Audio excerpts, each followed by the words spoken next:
Welcome back to History Class with Dr. W.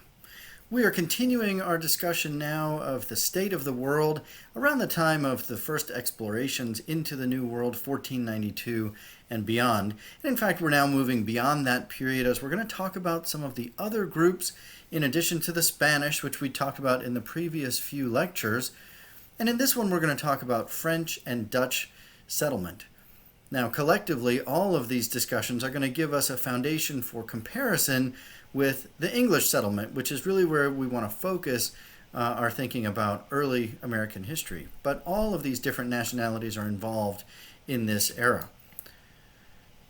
So let's talk a little bit about French settlement in this era, which is very different in nature from the Spanish. So the French begin settling in North America around 1600. In general, this is a much smaller population than some of the other groups we're going to be talking about. Only about 40,000 French in the Americas by the time of the American Revolution. They settled in areas that are now known as Canada, and then eventually migrating into what is today the upper Midwest, the Great Lakes region.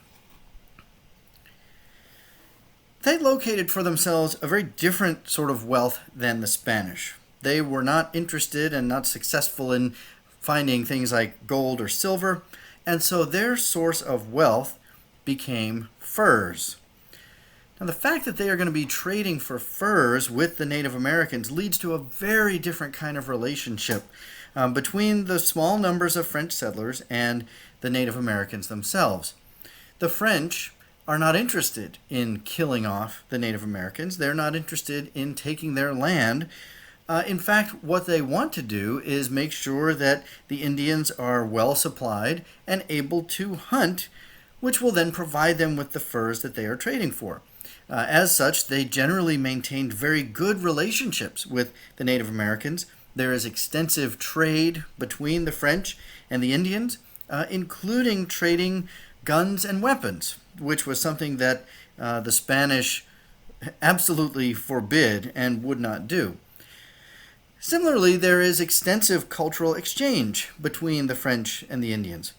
Living as fur traders, the French tended to live in very small colonies and in fact sometimes isolated as individuals out there in the wilderness. And so in many ways they would adopt Indian ways of living. They borrowed from the Indians in terms of hunting methods and the kind of clothing that they wear. There came to be extensive intermarriage. They often took Indian wives. And so, again, there tended to be very good relationships between the French and the Native Americans.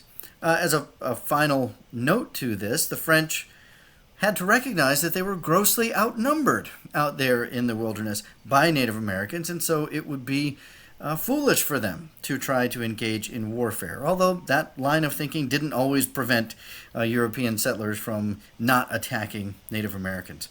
So among the groups we're going to be studying, the French demonstrated some of the most skilled diplomacy when it came to relationships with the Indians. Now, saying that, things are not perfect between the French and the Indians. We're going to be talking more about this as we go forward through the course. In some cases, those alliances get complicated. As I've described in previous lectures, not all Native American groups got along with each other. And so being allied with one could lead you into conflict with another. The other problem is that the French, like the Spanish and other European settlers, introduced disease among Native American populations. One example of that is the Huron Indians, who saw their population cut in half between 1634 and 1639, when there were only a few hundred French in their midst.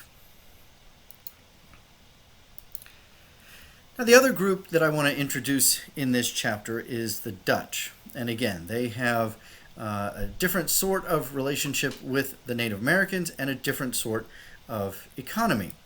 Now, they developed a very powerful trading empire, although it was somewhat short-lived, from about 1614 to 1664, when they were conquered by the British.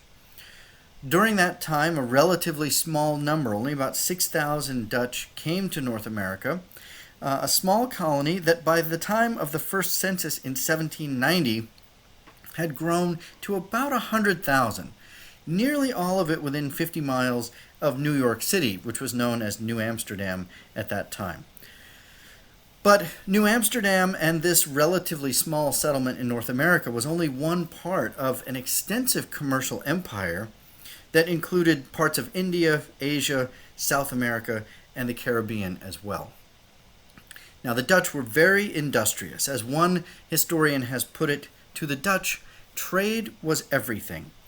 And so they were willing to sort of make compromises if it meant being able to maintain good trading relations and to continue to make money. As such, their colony, New Amsterdam, was one of the most tolerant in the New World. They were very tolerant of various religions and nationalities. It was said by the time of the American Revolution, 18 different languages could be heard on the streets of New York City. Now, in terms of their relations with the Indians, they were similar to the French in some ways.